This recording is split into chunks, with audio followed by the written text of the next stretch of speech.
Okay, so the next thing we're going to do is to take the front end off this, and then we'll have a completely bare frame. First thing, I got to take that wishbone off. I'll show you what I mean. So this here is called the wishbone. That's the thing that, see the ball on the end of it, that's what goes in underneath the engine. There's a piece that's brazed and riveted onto the oil pan, and that's what that hooks to when it holds the front end stable. And this wishbone has something I've never seen before. It's these things right here.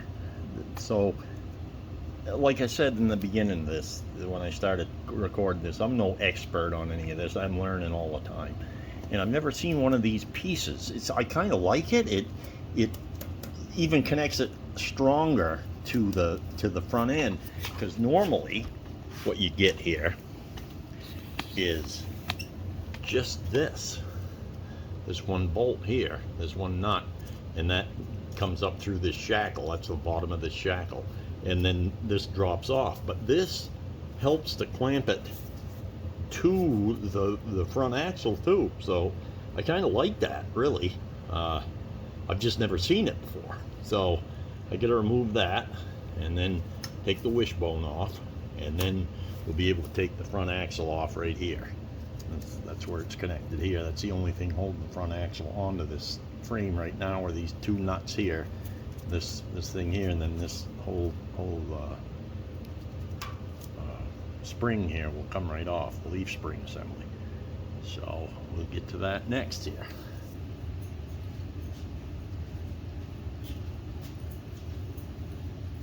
So let's see, we'll take these nuts off here. Of course they're square nuts, and I don't have a 8-point socket that size that'll fit that, so I gotta use a damn old open end wrench, which I don't like using, but I have to run this.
Off.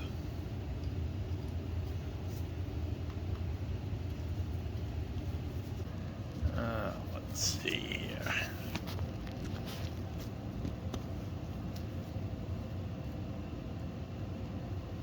Okay, the next thing is the wishbone itself. We got the two big nuts there. Those are 15/16. Those are at least hex, so I can use this.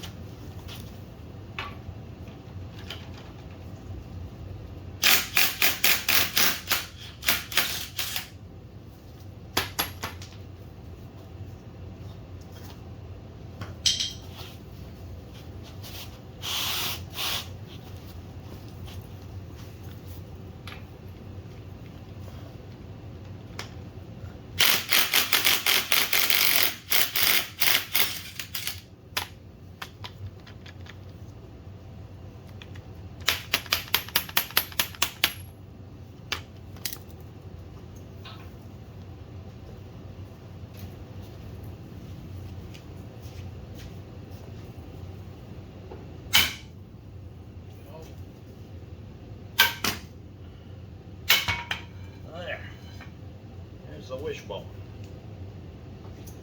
See why they call it the wishbone. It's just like a great big wishbone.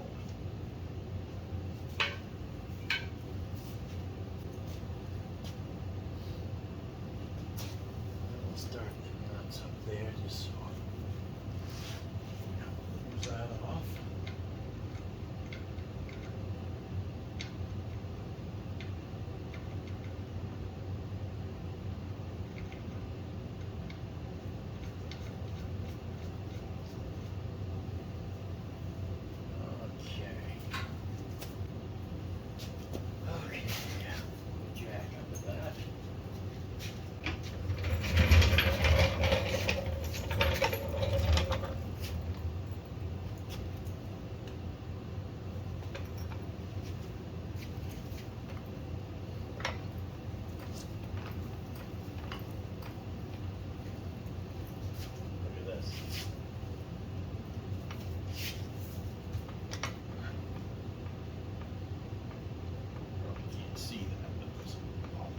Slop in the kingpin.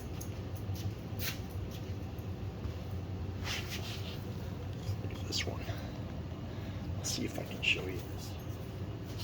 Pull on it like this. See that? Look how much slop there is in that kingpin.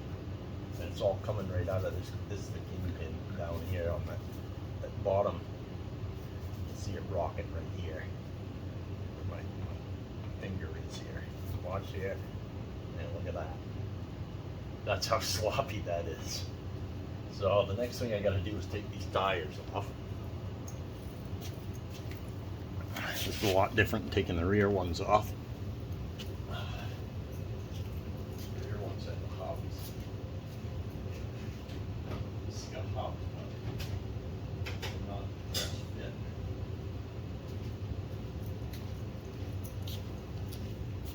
There's a bearing in here. Boy, that hubcap's a mess. There.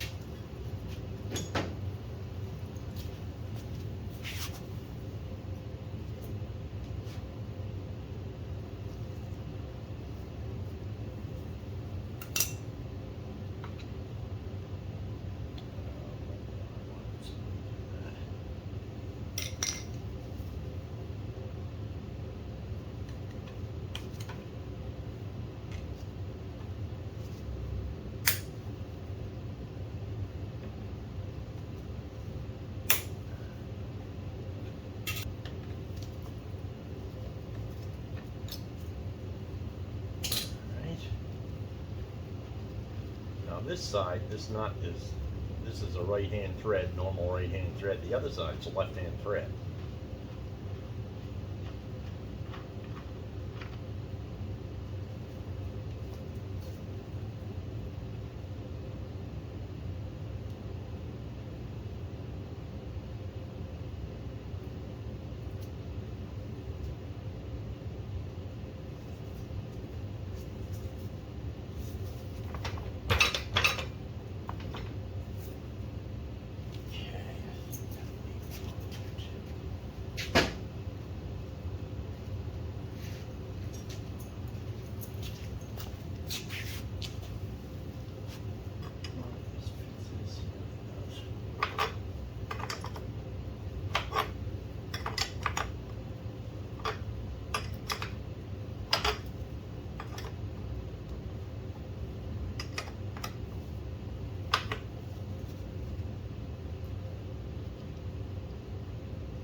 Bearing in it. Somebody replaced the bearings in these. It's an old roller bearing, but they had ball bearings when they were built at the factory. I'm not sure what year they started. Maybe they never started building rollers, and somebody changed them. I don't know. So we'll be changing them again. They'll be putting new races in too, I'm sure.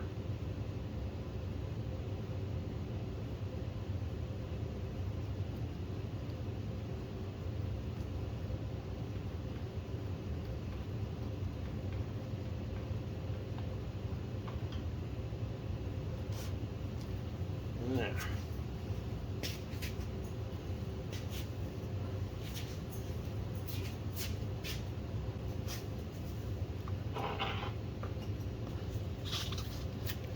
is.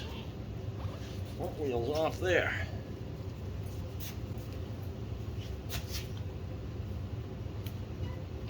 See that? Look at that. That is worn out. Now, we go to the other side.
Strap this pitman arm to the drag link to the tie rod so that it won't fall down and be in the way. There.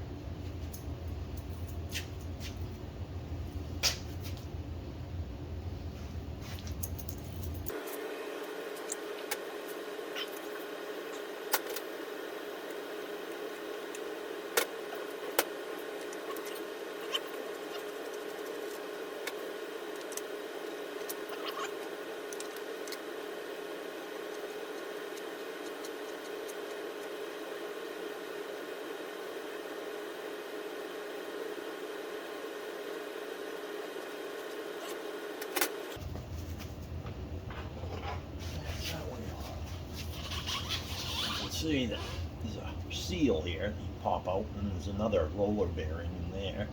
Take that out and you can get to the race. You have to go through each side to knock the race out from the other side.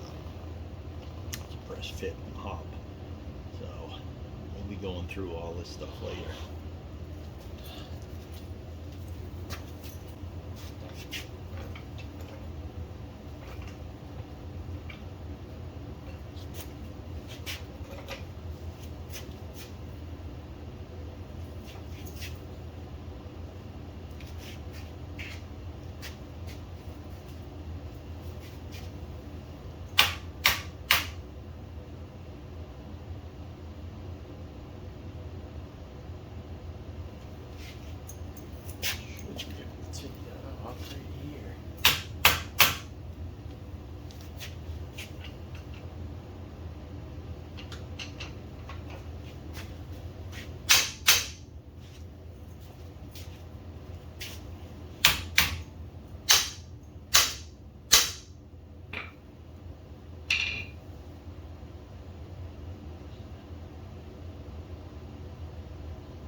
Looks like that really don't want to come off like that.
There.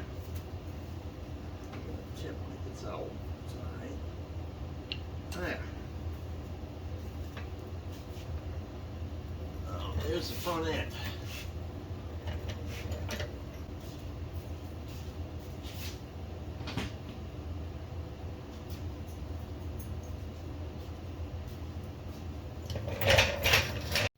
So as you can see, I put the front end underneath this cart here. I'm wheeling that around. I get the wishbone there and the rear axle leaf springs there, and emergency brake lever and all that stuff off the one I'm restoring there.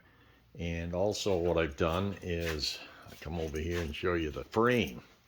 So the frame I took, look at this. I took it out and I cleaned it with wire brush and a drill, and I probably spent about 5 hours doing this. I went inside here underneath these things here, underneath in here. This is U shape there. It's stamped sheet metal and heavy sheet metal, heavy gauge, and cleaned all of this out. All of this and underneath the front here, or the rear here, and underneath the front in there, over there, and everything's cleaned out. And geez, the frame looks pretty good. It's solid. It's not bad at all. Just a little surface rust on it there, and I'll wind up painting it, some point here. I'm thinking I'm gonna paint the frame bright red. I think I'm going to do some red and black stuff here. That's what I'm thinking in my head. Maybe do like the frame red, and the leaf springs I'll do black, gloss black, and bright red frame, and probably a red. I'm going to do a red Speedster, I think, with it. This is what I'm going to eventually wind up with. But I just wanted to show you this. I spent many hours with these. I got a bunch of these, like this here, this little one, and I got these scrubbers, this scrubber thing. This worked pretty good to clean a lot of the rust off.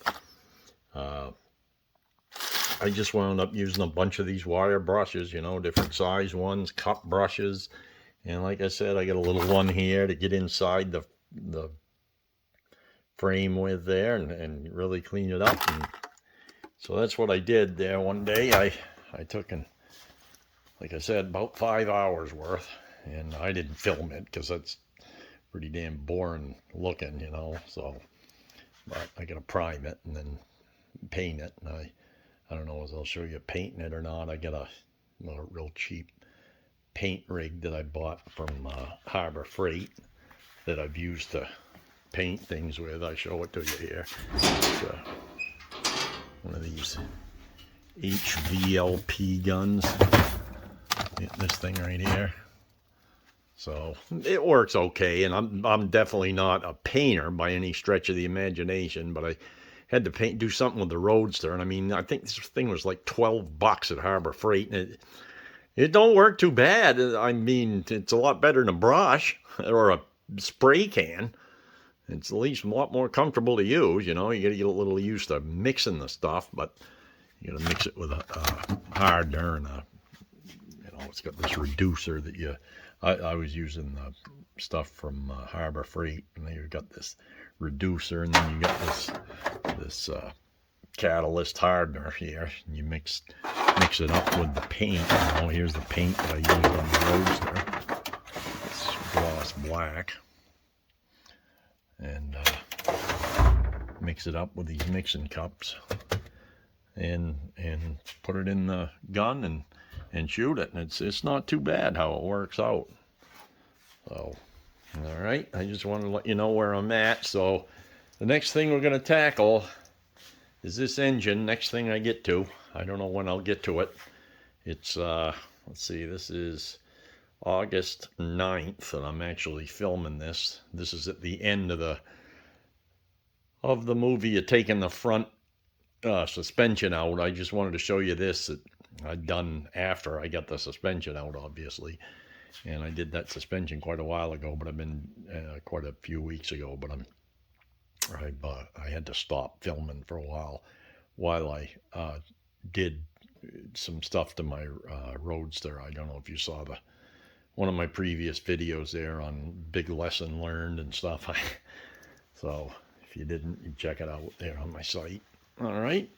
Well, I guess that's it for now. And this is Tea Time with Mac, and I'm Mac. And we will be seeing ya. I figured I'd show you guys my little cat here. This is Mariska. Hi, Mariska. Can you say hi to everybody? Ooh, yeah, you're sleeping, aren't you? Yes. Yes. Yeah, that's Mariska. That's a Russian Siberian cat. Had her for 11 years. She sits in here sometime and watches me. I'm at my computer here. This is where I'm using this CapCut program, editing this video. She sits here beside me sometimes. She's really a good little friend of mine here. She used to sit with me when I designed stuff back when I was working for myself. Okay, I just wanted to give you a shot of her.